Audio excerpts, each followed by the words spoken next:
Party అధిష్టానం చెప్పిన నిర్ణయాన్ని నేను అమలు చేస్తున్నాను. నేను ముందే చెప్పాను పార్టీ అధినాయకుడి నిర్ణయాన్ని తూచా తప్పకుండా పాటిస్తానని.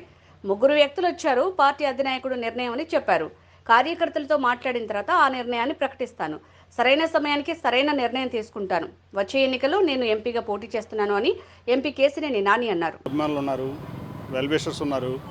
అట్లాగే విజయవాడ నాని అయితేనే ఈ విజయవాడకి కొంచెం డెవలప్మెంట్ లేదా కొంచెం ప్రజలకి అందుబాటులో ఉండే వ్యక్తి అని ఏదో రకరకాలుగా అభిమానులు ఉంటారు నాకు.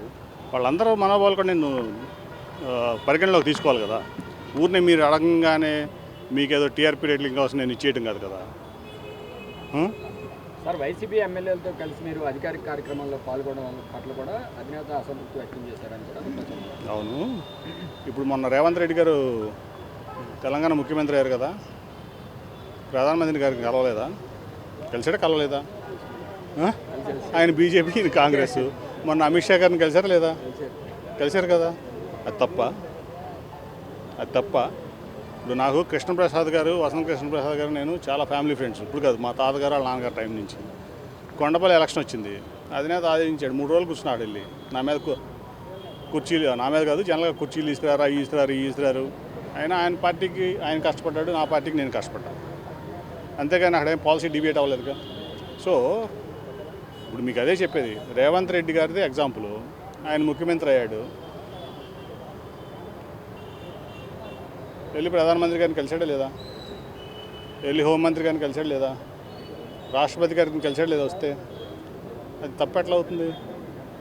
అది నా ప్రజాప్రతినిధిగా నా యొక్క డ్యూటీస్లో భాగం. అది అర్థమైందా? దట్ ఈజ్ మంచి సాంప్రదాయం కూడా. నీ పార్టీ కోసం నువ్వు కష్టపడు, అట్లాగే ప్రజల కోసం అందరూ కలిసి పనిచేయాలి అనేది నా లక్ష్యం, నా భావన. అదే ఇప్పుడు మీకు అనేక ఎగ్జాంపుల్స్ ఉంటాయి. మీకు కాంగ్రెస్లో గెలిచిన ముఖ్యమంత్రులు ప్రధానమంత్రిని కలుస్తారు, అట్లాగే ఇప్పుడు కేంద్ర మంత్రులు వస్తే ముఖ్యమంత్రులు కలుస్తారు. వాళ్ళు బీజేపీలో ఉంటారు, వీళ్ళు వేరే పార్టీలో ఉంటారు. ఇవన్నీ మామూలే.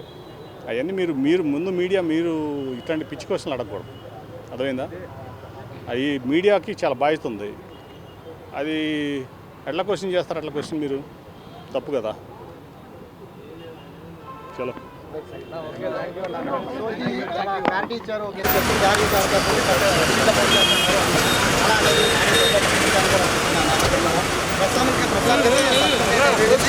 పార్టీ నుంచి అయితే చెప్తున్నారు.